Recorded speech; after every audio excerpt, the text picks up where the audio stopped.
जी हाँ दोस्तों, नमस्कार। जैसा कि आप देख रहे हो और एक बेहतरीन रिक्रूटमेंट आने वाली है, गवर्नमेंट रिक्रूटमेंट है और ये है उत्तर प्रदेश के लिए। तो चलिए इसके बारे में अपन डिटेल में समझते हैं। ए टू जेड सारा फैक्ट इसमें अपन कवर करेंगे, क्योंकि ये लॉन्ग वीडियो सारे फैक्ट कवर करने के लिए ही मैं बनाता हूँ। तो चलिए पहले मोटा मोटा देख लेते हैं। थंबनेल में यहाँ पे 10वीं 12वीं और स्नातक सभी के लिए हैं, जैसा कि यहाँ पे मैंने इस थंबनेल में भी मेंशन कर रखा है। उम्र की बात करो तो 18 से 40 वर्ष होनी चाहिए और सैलरी 18,000 से 56,000 तक रहेगी अकॉर्डिंग यूर पोस्ट। तो अपन सारी चीज़ अपन इसमें वीडियो के मतलब वीडियो में समझेंगे। और चैनल पर नए हो तो प्लीज़ सब्सक्राइब कर दिया करो यार, है ना, ताकि ऐसे ही लेटेस्ट अपडेट आपको मिलती रहे। तो चलिए नेक्स्ट देख लेते हैं। ये है उत्तर प्रदेश अधीनस्थ सेवा चयन आयोग लखनऊ, है ना, जैसा कि आप देख ही रहे हो टाइटल में भी ये दे रखा है। और इसमें ये विज्ञप्ति का जो है आपका, है ना, 2026 के लिए। और ये है प्रारंभिक अहर्ता परीक्षा प्रिलिमिनरी एलिजिबिलिटी टेस्ट, जिन्हें अपन पीटी 2026 के नाम से जानते हैं।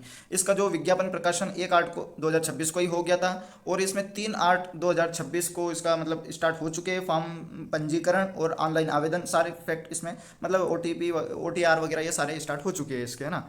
और अब इसकी जो लास्ट तारीख की बात करें तो 1/9/2026 लास्ट है और इसकी अंतिम तिथि 8/9/2026 है। इससे पहले आप सारे काम निपटा दीजिए, मतलब फॉर्म फिल ओटीआर और आपका जो भी करेक्शन वगैरह डबल चेक कर लीजिए अच्छे से, है ना। फीस वगैरह जो भी सारे फैक्ट इसमें कवर कर लीजिए, ताकि आपको बाद में इसका पछतावा ना मिले, है ना। तो चलिए एक सेकंड यार, 1 मिनट।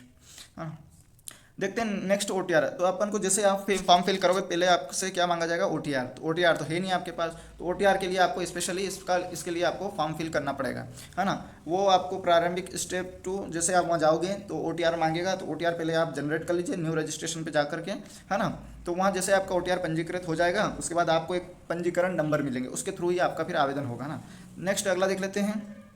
तो यहाँ पे आप प्रारंभिक आहारता क्या होनी चाहिए, तो आपकी आहारता ये निम्न होनी चाहिए, है ना, ये जो कि यहाँ पे सारी चीज मेंशन है ना। पहला क्या है कि वह द्विस्तरीय परीक्षा प्रणाली प्रभावी होने के पश्चात उत्तर प्रदेश अधीनस्थ सेवा चयन आयोग की परिधि, यानी कि इसके अंदर आने वाले विभिन्न विभाग जो नियंत्रणाधीन है ना, उनके रिक्त पदों हेतु इच्छुक समस्त अभ्यर्थी द्वारा अभ्यर्थी आहार्त परीक्षा में प्रतिभागी किया जाना अनिवार्य। यानी कि जो भी उत्तर प्रदेश की जो UP triple S C conduct करवाती है उसमें इस एग्ज़ाम का स्कोर कार्ड ही मान्य होगा, है ना। जिन्हें पीटी टेस्ट और ये हर एक के लिए जो कि आपके जितने भी ग्रुप है, जैसे कि सी डी वगैरह ग्रुप होते हैं, तो उनके लिए है ये, है ना। तो ये इसके जो प्राप्तांक अंक रहते हैं वही आपका फाइनल, उसमें जैसे प्रिलिमिनरी में शॉर्ट लिस्ट होते हैं तो तभी उसका मान्य होता है। इसलिए ये एग्ज़ाम देनी बहुत ज़रूरी है आप लोगों के लिए। तो अब इसकी परिधि में आने वाले क्या है, तो उत्तर प्रदेश अधीनस्थ जो परिधि है वो क्या है, तो उत्तर प्रदेश अधीनस्थ सेवा चयन आयोग जो रहती है, तो उसमें कौन से समूह की एग्ज़ाम कंडक्ट होती है, जैसा कि यहाँ समूह, है ना, क ख और समूह ग, है ना, इसमें सीधी भर्ती होती है।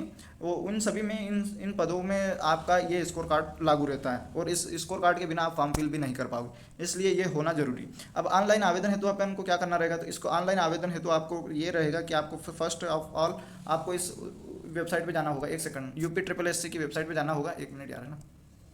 तो आपको पहले आपको इस यूपी ट्रिपल एस सी की वेबसाइट पे जाना रहेगा। यहाँ से आपको प्रमाणीकरण, जिन्हें अपन ओटीआर बोलते हैं, है ना, वन टाइम रजिस्ट्रेशन, ये कंप्लीट करना रहेगा। फिर आपका पंजीयन करना रहेगा, फिर आपको शुल्क जमा करना रहेगा, फिर लास्ट में आपको प्रिंट आउट लेना, है ना। क्योंकि ये चारों स्टेप आपको कंप्लीट करने के बाद ही आपको मतलब आप उस एग्ज़ाम के लिए एलिजिबल हो, तो इसलिए ये फॉर्म फिलिंग्स अच्छे से करना। अब इसमें आवेदन शुल्क क्या है, तो आवेदन शुल्क हर एक कैटेगरी के अलग अलग दे रखा है, परंतु इसमें जैसे सामान्य वर्ग जो सामान्य कैटेगरी है ना, उसमें हर एक की फीस है। जैसे आवेदन शुल्क 160 है और ऑनलाइन प्रोसेसिंग शुल्क 25 रुपये, तो दोनों मिलाकर 185 रुपया है। अन्य पिछड़ा वर्ग की बात करें तो उसमें है आपका 160 रुपये आवेदन शुल्क है और ऑनलाइन सभी की प्रोसेसिंग शुल्क आपकी 25 रुपये ही है। और ओबीसी वालों के लिए भी 185 है। अनुसूचित जाति जो कि उत्तर प्रदेश वालों के लिए ही 95 है। अनुसूचित जनजाति और दिव्यांग, इन सभी के लिए, दिव्यांग वालों के लिए केवल 25 रुपये है ना। वो केवल ऑनलाइन प्रोसेसिंग शुल्क ही लेते हैं इनसे। और नेक्स्ट अगला देख लेते हैं, आवेदन में संशोधन। तो आवेदन में आप संशोधन भी ये निर्धारित डेट दे रखी है।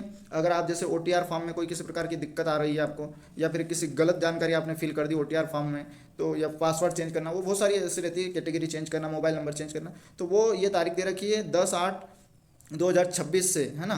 तो 8/9/2026 के बीच आप इसमें संशोधन कर सकते हो, है ना। इसके बाद आप संशोधन नहीं कर पाओगे, तो इसलिए पहले तो अच्छे से फॉर्म फिल करना, और अगर किसी प्रकार से कोई त्रुटि हो जाए तो भी इन्होंने टाइम ड्यूरेशन दी है।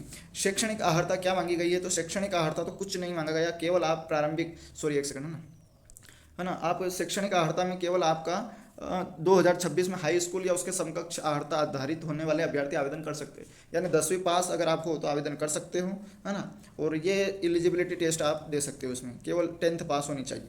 आयु सीमा की बात करें अपन तो आयु सीमा में जैसा कि यहाँ मेंशन है ना, आयु सीमा तो 1 जुलाई 2026 को आपकी न्यूनतम 18 वर्ष और अधिकतम 40 वर्ष होनी चाहिए, इसके बीच में ही होनी चाहिए। इसमें मतलब कोई ऐसा रिलैक्सेशन वाला क्या कुछ अभी मेंशन नहीं है, आगे देख लेंगे अगर होगा तो।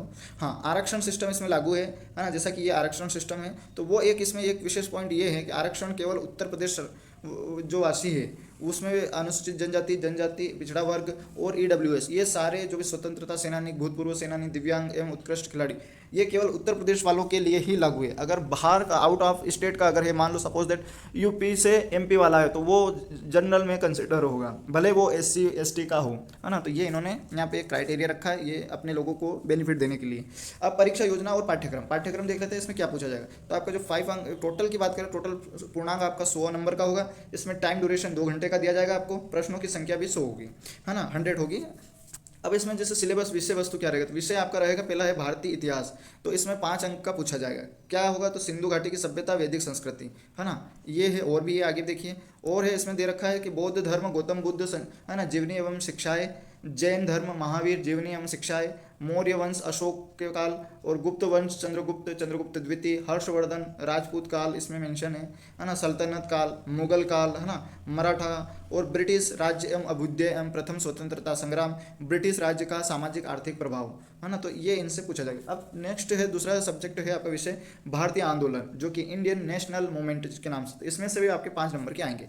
इसमें है स्वाधीनता आंदोलन के प्रारंभिक वर्ष और स्वदेश एवं सविनय अवज्ञा आंदोलन, यानी कि महात्मा गांधी तथा अन्य नेताओं की भूमिका के बारे में पूछा जाएगा। क्रांतिकारी आंदोलन तथा उग्रवाद का उदय, विधायी संशोधन, ब्रिटिश इंडिया एक्ट 1935, है ना, भारत छोड़ो आंदोलन, आज़ाद हिंद फौज तथा नेता सुभाष चंद्र बोस, इनसे संबंधित आपका क्वेश्चन आएंगे। अब भूगोल में देख लेते हैं, तो भूगोल में कौन से आएंगे, तो आपको जियोग्राफी की देख लेते हैं, तो इसमें भारत एवं विश्व का भूगोल आएगा इसमें, जैसा कि यहाँ मेंशन है। तो इसमें क्या क्या आएगा, तो नदियाँ तथा नदियों की घाटी, भूजल संसाधन, है ना, और उसके बाद पर्वत, पहाड़ियाँ, हिमनद, मरुस्थल और शुष्क क्षेत्र, वन, है ना, और आपका खनिज संसाधन विशेष भारत के, इसमें विशेषता जो खनिज संसाधन है वो भारत में है, उन्हीं के बारे में पूछा जाएगा। खनिज संसाधन, है ना, भारत एवं विश्व का राजनीतिक भूगोल भी आएगा इसमें, है ना, भारत और विश्व, ध्यान रखना, जलवायु तथा मौसम, टाइम जोन, जनसांख्यिकी परिवर्तन एवं प्रवास, तो ये सारी चीज़ इसमें पूछी जाएगी भूगोल में। ये भी 5 नंबर का रहेगा। और ये आपकी भारतीय अर्थव्यवस्था यानी इंडियन इकोनॉमी, इसके भी 5 नंबर से आपके क्वेश्चन आएंगे, जैसा कि यहाँ पे मेंशन है, 1 सेकंड, है ना, ये दे रखा है, 1 सेकंड, है ना, इसके ऊपर। तो ये है इंडियन इकोनॉमी, तो इसमें कौन कौन से पूछा जाएगा, तो भारतीय अर्थव्यवस्था, सॉरी 1 सेकंड, हाँ, तो भारतीय अर्थव्यवस्था में ये सारे पॉइंट आएगा। योजना आयोग तथा पंचवर्षीय योजनाएं, मिश्रित अर्थव्यवस्था का विकास, निजी एवं सार्वजनिक क्षेत्र, हरित क्रांति, दुग्ध विकास एवं ऑपरेशन फंड, है ना, बैंकों का राष्ट्रीयकरण, वर्ष 1991 में आर्थिक सुधार तथा उसके बाद की अर्थव्यवस्था, वर्ष 2014 के पश्चात के आर्थिक सुधार, कृषि सुधार, ढांचागत सुधार, श्रम सुधार, आर्थिक सुधार, जीएसटी, ये सारी चीज़ इससे पूछी जाएगी, है ना। नेक्स्ट है भारतीय संविधान एवं लोक प्रशासन, Indian constitution and public administration, है ना। तो इसमें ये दे रखा है जो कि भारत का जो संविधान है और लोक प्रशासन से संबंधित आएगा। जैसे कि भारत के संविधान क्या है, तो इसमें भारत के संविधान की विशेषता क्या है ना, राज्य के नीति निर्देशक सिद्धांत, मौलिक अधिकार एवं कर्तव्य, संसदीय प्रणाली, संघीय प्रणाली, संघ एवं केंद्र शासित प्रदेश, क्षेत्र, राज्य संबंध, न्यायिक ढांचा, सर्वोच्च न्यायालय, उच्च न्यायालय, जिला प्रशासन, जैसे कि यहाँ जिला प्रशासन, है ना, डिस्ट्रिक्ट एडमिनिस्ट्रेशन, स्थानीय निकाय तथा पंचायती राज संस्था, ये सारी चीज़ इसमें पूछी जाएगी, है ना। नेक्स्ट है जनरल साइंस। अब सामान्य विज्ञान में भी आपकी 3 विज्ञान आएगी, जिसमें आपकी भौतिक विज्ञान, रसायन विज्ञान और जैव विज्ञान, ये सब प्रारंभिक स्तर के रहेंगे और इसके भी 5 नंबर दिए जाएंगे। प्रारंभिक अंक गणित रहेगा आप में, ये भी 5 नंबर की रहेगी। इसमें पूर्ण संख्या, भिन्न तथा दशमलव, है ना, प्रतिशतता, है ना, साधारण अंक गणितीय समीकरण, है ना, और वर्ग, वर्गमूल, घातांक, घात, औसत, ये सारी चीज़ इसमें पूछी जाएगी। और उसके बाद सामान्य हिंदी भी आपकी आएगी, ये भी 5 नंबर की रहेगी। इसमें संधि, विलोम शब्द, पर्यायवाची शब्द, वाक्यांशों के लिए एक शब्द, लिंग, ये सारी चीज़ इसमें पूछी जाएगी, है ना। नेक्स्ट है इसी हिंदी में यहाँ पे मेंशन है समश्रुत निरर्थक शब्द, जैसा कि यहाँ मेंशन है, 1 सेकंड, है ना, 1 सेकंड यार क्या हुआ, तो ये यहाँ पे भी पूछा जाएगा, 1 सेकंड, है ना। तो इसमें मुहावरे, लोकोक्तियाँ, सामान्य अशुद्धियाँ, लेखक और रचना, गद्य पद्य से रिलेटेड, सामान्य अंग्रेजी जो कि जनरल इंग्लिश बोलते हैं इन्हें, अंग्रेजी व्याकरण, अपठित गद्यांश पर आधारित प्रश्न, ये सारी चीज़ इसमें पूछी जाएगी, है ना, जैसा कि यहाँ मेंशन। तर्क एवं तार्किक शक्ति जिन्हें लॉजिक एंड रीजनिंग बोलते हैं, तो ये भी आएगी इसमें, है ना। तो यहाँ पे मेंशन है जैसे कि वृहत एवं लघु, क्रम एवं रैंकिंग, संबंध, समूह से भिन्न को अलग करना, कैलेंडर एवं घड़ी, कारण और प्रभाव, कोडिंग डिकोडिंग, है ना, निगमनात्मक तर्क, कथन विश्लेषण, ये सारी चीज़ इसमें पूछी जाएगी। नेक्स्ट अगला देख लेते हैं अपन। और इसमें एक और, हाँ, करंट अफेयर्स में भारत एवं वैश्विक लेवल की जो कि 10 नंबर से पूछा जाएगा, ध्यान रखना आपका। करंट अफेयर केवल करंट अफेयर ही आपके 10 नंबर का आएगा, जिन्हें हम समसामयिकी बोलते हैं, है ना। और सामान्य जागरूकता के 10 नंबर का आएगा आपका, जैसा कि यहाँ पे मेंशन है ना। और इसमें सामान्य जागरूकता में ये सारे कॉन्सेप्ट रहेगा। भारत के पड़ोसी देश, है ना, देश, राजधानी, मुद्रा, भारत के राज्य तथा केंद्र शासित प्रदेश, भारत संसद, राज्यसभा, लोकसभा और विधानसभा परिषद, राष्ट्रीय एवं अंतर्राष्ट्रीय दिवस, विश्व संगठन एवं उसके मुख्यालय, भारतीय पर्यटन स्थल, भारत की कला एवं संस्कृति, भारत एवं विश्व के खेल, भारतीय अनुसंधान संगठन, प्रसिद्ध पुस्तक एवं लेखक, पुरस्कार एवं विजेता, जलवायु परिवर्तन एवं पर्यावरण। तो इनसे ये आपके क्वेश्चन पूछे जाएंगे। उसमें आपका अपठित हिंदी गद्यांश रहेगा, जो कि विवेचन एवं विश्लेषणात्मक रहेगा आपका, जो कि प्रत्येक पर 5 प्रश्न रहेगा हर एक पे, जैसे कि गद्यांश पद्यांश में से। तो ये 10 नंबर का ये रहेगा आपका, जैसा कि यहाँ मेंशन है, एक सेकंड, है ना। तो ये 10 नंबर का रहेगा आपका। ग्राफ की व्याख्या एवं विश्लेषण करना रहेगा आपको, तो ये भी आपको 10 नंबर का रहेगा, 2 ग्राफ दिया जाएगा। तालिका की व्याख्या तथा विश्लेषण, इसमें 2 तालिका दी जाएगी, तो इसके बारे में आपको इसमें करना पड़ेगा डिटेल में, और टोटल इसमें 10 नंबर रहेगा, है ना।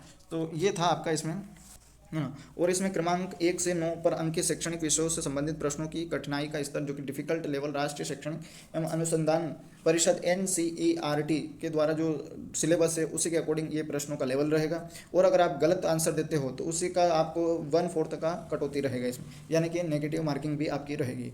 नेक्स्ट देख लेते हैं स्कोर की वैधता। जब आप इसमें जितने अंक आप प्राप्त करोगे उसी अंक के आधार पर आपका सिलेक्शन, जैसे कि प्रारंभिक परीक्षा रहती है ना, उसमें तो वो आपकी के उस स्कोर को कितने महीने, 3 साल तक, मतलब महीना नहीं 3 साल तक इसकी प्रभावी रहेगा, यानी वैलिडिटी रहेगी 3 साल तक। उसी एक ही एग्ज़ाम को आप मतलब देकर उसकी वैलिडिटी बढ़ा सकते हो, उस तक मतलब आवेदन कर सकते हो, वैलिडिटी का मतलब ये है ना। नेक्स्ट है, बस आई थिंक कंप्लीट हो गया पूरा मामला, हाँ। तो चैनल पर नया लाइक सब्सक्राइब कर दो, ताकि ऐसे रिक्रूटमेंट से रिलेटेड आपको नोटिफिकेशन टाइम पर मिलता है।